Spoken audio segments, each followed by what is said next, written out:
Hello and welcome back to my channel. आप लोग सोच रहे होंगे कि नेहा बैठ के ऑटो में कहाँ जा रही है, तो मैं आपको बता देती हूँ। मैं जा रही हूँ रोज़ फेस्टिवल। ये 3 दिन का होता है, 23rd, 24th और 25th फरवरी को था इस बार। और हम लोग पहुँचे रोज़ गार्डन। रोज़ फेस्टिवल 2024 हमेशा ऐसे ही लिखा जाता है, ये बड़ा ही प्यारा सा सुंदर सा। और ये जो फ्रंट गेट है ना, उसी साइड लिखा होता है बड़ा बड़ा। अब जब रोज़ फेस्टिवल होता है तो चंडीगढ़ में भीड़ तो ऐसी जाती है जैसे पता नहीं सारा आसपास के लोग यहीं पहुंच गए हो। एंड एक्चुअली में ऐसा होता भी है। और यहाँ अंदर जैसे ही जाते हो, आप घुसते हो तो साथ में ना इतने सारे रोजेज़ के पिक्चर्स होती हैं और उनके बारे में इन्फॉर्मेशन दी होती है, उनके नाम। अंदर जाते ही तो भीड़ तो स्टार्ट हो ही जाती है।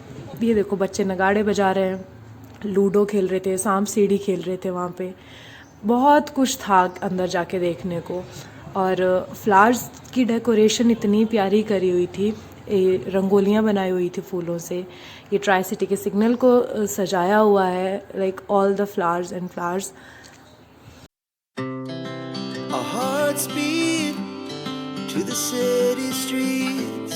आए हुए हैं रोज festival.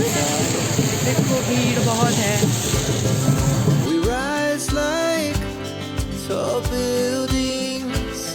As the chemicals, they take us higher. The night's young, and it's just begun. As she puts her hand in mine, we wanna chase the night, wanna dance to.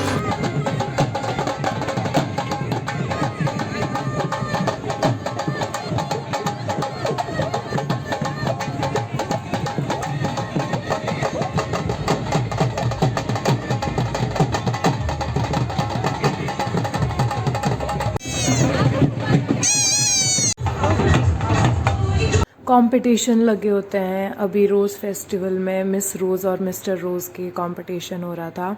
तो जब हम लोग गए, मैंने वहाँ पे थोड़ा सा रिकॉर्ड करा। लड़कियाँ वॉक कर रही थी, रैम वॉक था, फर्स्ट राउंड ही चल रहा था इनका। काफ़ी इंटरेस्टिंग था ये। और बट ना भीड़ बहुत ज़्यादा हो गई थी। पहले तो यहाँ पे ज़्यादा लोग थे भी नहीं, बट भीड़ अल्टीमेटली धीरे धीरे बढ़ने लगी क्योंकि गाने तेज़ तेज़ बजने लगे। और फिर बहुत ज़्यादा भीड़ हो गई और सफोकेशन हो रही थी। और मेरी तो तबीयत वैसे ही ऑलरेडी ठीक नहीं थी, तो मैंने बोला मुझे नहीं रहना यहाँ पे, मैं यहाँ से निकलती हूँ बाहर। वहाँ से बाहर गए हम, फिर गए इधर स्वच्छ बाज़ार। ये चीज़ मुझे बहुत अच्छी लगी स्वच्छ बाज़ार में ना, मतलब ये होम कंपोस्टिंग का बताया हुआ था इन्होंने बहुत सारे तरीके से। तो ये काफ़ी इंटरेस्टिंग था, घर पे हम कैसे खाद बना सकते हैं, ये सब चीज़ें देखी यहाँ पे। ये अलग अलग से कंटेनर्स थे, इन्होंने बताया ये डिलीवर भी करते हैं अगर आपको चाहिए तो। और बहुत सारी चीज़ें थी आगे तक। हॉर्टिकल्चर वेस्ट है, ये जो बायो मास है। तो बस देखते। और ये बड़े डस्टबिन देखो कितने खूबसूरत हो सकते हैं, कितने प्यार से सजाया हुआ है। ये waste, wet material, wet waste, dry waste.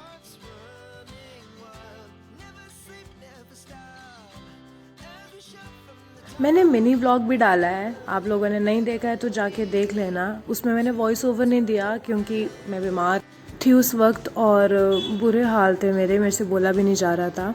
तो मैं बस मास्क वास्क लगा के पूरा गई थी कि चलो मैं वीडियो बना देती हूँ। और मैंने वैसे ही पोस्ट कर दी थी कुछ गाना लगा के पीछे। तो आप लोग देख लेना उसको, नहीं देखा है तो, क्योंकि आधे शॉर्ट्स उसमें हैं जो कि इसमें नहीं है।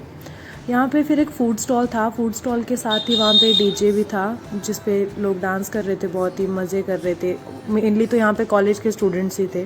हम लोग भी जब कॉलेज में थे हम भी बहुत मज़े करें यहाँ आके। अब बट बेसिकली हम लोग यहाँ पे सिर्फ आते थे, एक बारी घूमते थे और बाहर निकल के ना 10 सेक्टर में लगे होते थे झूले। इस बार भी लगे हुए हैं, वहाँ जाके बस झूले झूलते थे, गेम्स खेलते थे। इस बार गए नहीं क्योंकि बहुत ज़्यादा भीड़ होती है यार वहाँ पे, और तबीयत ठीक नहीं थी ना, दोस्त थे, मम्मा ने मना करी कि मुझे नहीं झूलना। बस फिर हम वहाँ से बाहर निकले। Thanks for your kind visit लिखा हुआ है बड़ा बड़ा। हमने वेलकम बोला, इनको नहीं बोला ऑफकोर्स। बाहर आके मम्मा को खिलाई चाट पापड़ी और मैंने कुछ नहीं खाया। मुझे था मुझे जूस पीना है, पर किस्मत मेरी एक भी जूस वाला नहीं खड़ा था वहाँ पे।